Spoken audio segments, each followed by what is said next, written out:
The rapture is one of the most controversial topics in all of theology. Some Christians believe in it, all atheists mock it, and the New World Order may very well attempt to fake it. What would discourage Christians more than seeing New Agers, Buddhists, cult leaders, and corrupt con artist Christians raptured, while the Bible-believing faithful are, in essence, left behind?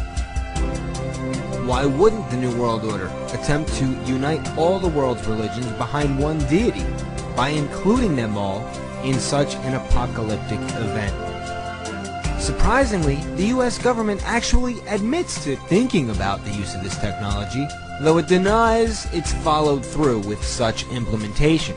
In an article entitled Bees on the Battlefield and Other U.S. Military Experiments, published by the British news agency The Guardian on June 18, 2007, it discusses strange government projects, and I quote, "Then there's the prophet hologram, the projection of the image of an ancient god over an enemy capital, whose public communications have been seized and used against it in a massive psychological operation."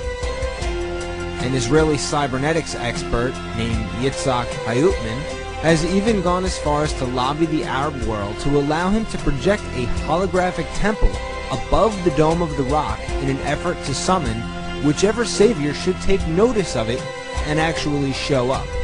But does it even matter? Does this technology even exist?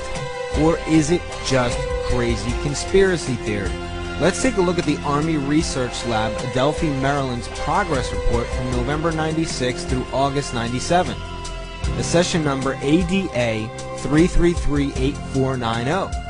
The topic? A 3D holographic display using strontium barium niobate. Its abstract states, an innovative technique for generating a three-dimensional holographic display using strontium barium niobate is discussed. The resultant image is a hologram that can be viewed in real time over a wide perspective or field of view. The holographic image is free from system-induced aberrations and has a uniform high quality over the entire field of view. Interesting. Well, we've seen the chemtrails, and there's a lot of speculation about what they're being used for. Weather control and mind control are at the top of the list. But as you'll see in a second, chemtrails have been directly linked to barium, which is one of the main components of the Army's 3D holography display. Could a strange substance found by a southwest Arkansas man be part of a government test? Well, that's the question at the heart of a phenomenon called chemtrails, now getting widespread attention. Well, tonight, KSLA News 12 investigation reporter Jeff Farrell shows us the results of testing we had done about what's in our skies. It seemed like some mornings it was just crisscrossing the whole sky. It was just like a giant checkerboard. Bill Nichols snapped several photos of the strange clouds from his home in Stamps, Arkansas. They begin as normal contrails from a jet engine, but do not fade away like a normal contrail. Soon after, he saw particles in the air. You know, because we'd see it drop to the ground in a haze. Nichols then noticed the material collecting on the ground. This is water and stuff that I collected in bowls. I had it set out in my backyard on my dad's pickup truck. KSLA News 12 had the sample tested at a lab. The results? A high level of barium, 6.8 parts per million, more than 3 times the toxic level set by the EPA. According to Section 5.6 of a military research paper entitled An Operational Analysis for Air Force 2025, an application of value-focused thinking to future air and space capabilities, military brainstorming as of May 1996 was researching, constructing, yet again, another holographic projection system. This time they were looking to implement an airborne holographic projector that would display a three-dimensional visual image in a desired location removed from the display generator. The projector can be used for psychological operations and strategic perception management. It is also useful for optical deception. The picture you see here speaks for itself. This isn't depicted as a ground-based weapon, but rather one that would project a deceptive image hologram in the air. Could the chemtrails play a role in this? I'm no scientist, so I can't tell you absolutely yes or even maybe. But the chemical connection, barium, along with the military's own documents, lead me to think in that direction. But if they've got some kind of crazy projection system, that in and of itself isn't going to convince anyone of anything. Unless, of course, God is a mute and he's going to come in complete silence. Let's face it, even the most action-packed movies are boring without some kind of a stunning soundtrack. Well, just in time for it to be exploited in the very same way, the technology now exists to beam sound right into your head. Strategy.com reports in an article entitled Death Ray Replaced by the Voice of God that the U.S. Navy is using non-lethal systems called LRAD, or Long Range Acoustic Device. This is being used right now in the Persian Gulf. Many small fishing and cargo boats ply these waters, and it's often hard to get the attention of the crews. With LRAD, you just aim it at a member of the crew and have an interpreter speak to the sailor. It was noted that the guy on the receiving end was sometimes terrified, even as he realized it was a large American destroyer that was talking to him. This apparently gave the Army guys some ideas, for there are now rumors in Iraq of a devilish American weapon that makes people believe they are hearing voices in their heads. And then there's the A&E television series called Paranormal State, which used a clever combination of a large billboard and cutting-edge technology to beam frightening ads directly into people who were walking near the show's billboard in the heart of New York City. The advertising website MediaBuyerPlanner.com writes in an article entitled Billboard Whispers into Pedestrians' Ears for A&E's Paranormal State that an ad for A&E's ghost-themed series Paranormal State uses technology to transmit an audio spotlight from the rooftop speakers in New York's Soho directly into the ears of passers-by. Here's a sample showcasing how this concentrated sonic beam works.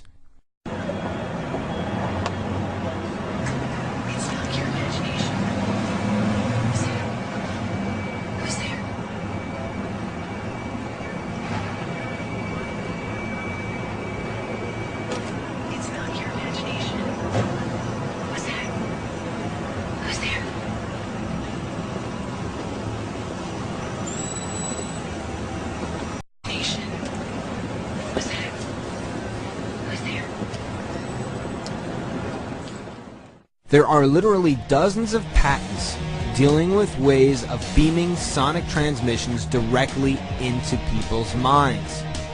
This was once called telepathy. Today it's just modern-day technology and advertising. Yes, I understand this sounds absolutely bizarre. Where's the proof? Where is it? We've recently seen Al Gore and Prince Charles appear in holographic form.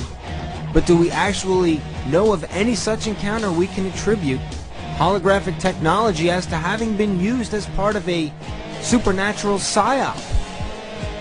I believe we do. It's just a matter of looking at information. ABC News by ex-CIA spy John Kiradu. The topic was waterboarding. Kiradu came out in an un-CIA-like fashion and proclaimed that waterboarding is torture. On the ABC News website, in an article entitled, Coming in from the Cold, CIA spy calls waterboarding necessary but torture, the ex-spy described the effectiveness of waterboarding on captured Al-Qaeda member Abu Zubaydah, and I quote, John Kiradu, now retired, said the technique broke Zubaydah in less than 35 seconds. The next day, he told his interrogator that Allah had visited him in his cell during the night and told him to cooperate. Now, hold it for just 1 second. We believe this man is telling us the truth because he's playing nice and claiming that waterboarding is a bad thing.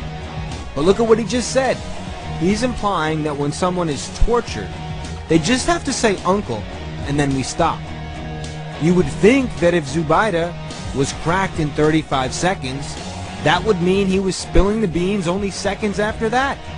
As in, okay, fine, I'll talk, please, no more, no more. Not, "Oh my goodness, I'm glad you stopped. I didn't like that very much. I guess I'll go get some sleep, and I'll think about maybe telling you something tomorrow." And if we are to believe that it was indeed the waterboarding that broke him, then why would he bother telling his interpreter that Allah had visited him in his cell during the night and told him to cooperate? His interrogator knew he was waterboarded. He wasn't going to save any face with his interrogator. Remember, they broke him the day before, and they didn't get any information out of a quote-unquote broken man until the next day, after he claimed Allah came to him in his cell and told him to cooperate. I'm not making this up. Watch for yourself. Pay attention to the body language. You decide for yourself if this makes any logical sense. And that was one of the techniques.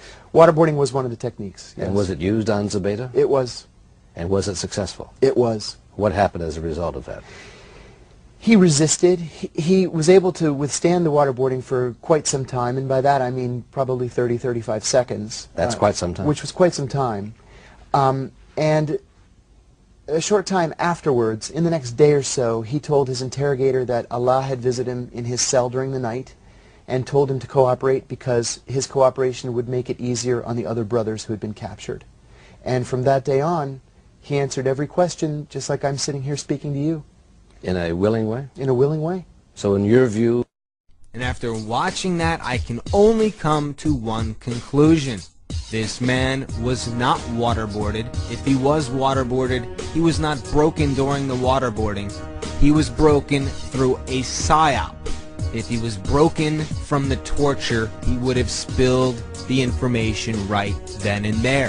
I think what you're seeing here is an experimental use of cutting-edge holographic technology to see if people will buy it, to see if it's believable. And just in case I'm right, I have to do what I am about to do. In the Bible, Jesus was very clear about what his return would be like. In Matthew 24, his disciples asked him point blank, "What is the end of the world going to be like?" And starting in verse 4, Jesus answered them, "Take heed that no man deceive you, for many shall come in my name, saying, I am Christ, and shall deceive many."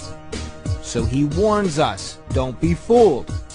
And then again in verses 23 through 26 we read, "Then if any man shall say unto you, Lo, here is Christ, or there, believe it not. For there shall arise false Christs and false prophets, and shall show great signs and wonders, insomuch that if it were possible, they shall deceive the very elect. Behold, I have told you before. Wherefore, if they shall say unto you, Behold, he is in the desert, go not forth. Behold, he is in the secret chambers, believe it not." And then in verse 36 we read, "But of that day and hour knoweth no man, no, not the angels of heaven, but my Father only." No man knows the hour. If anyone out there believes in a pre-trib rapture, I'm not going to argue the point. Just be sure you're spiritually prepared just in case. Pride enables us to believe we aren't appointed to physical wrath, while Christians all over the globe are being hunted and killed like animals. Spiritual wrath, however, is something very different from physical wrath, and we're promised salvation, and as such, we are exempt of spiritual wrath. But beyond that, we were warned repeatedly that others would come using Jesus' name. We were specifically warned to look out for false prophets and great signs and wonders. I, for one, can't imagine a greater sign and wonder than a false rapture meant to crush and demoralize the Christian community while indoctrinating the rest of the world into the Antichrist religious system. Satan's had an awfully long time to plan out this end times deception. I personally feel it would be a grave and dangerous mistake for any Christian to underestimate the cunning nature and deceptive power of the serpent.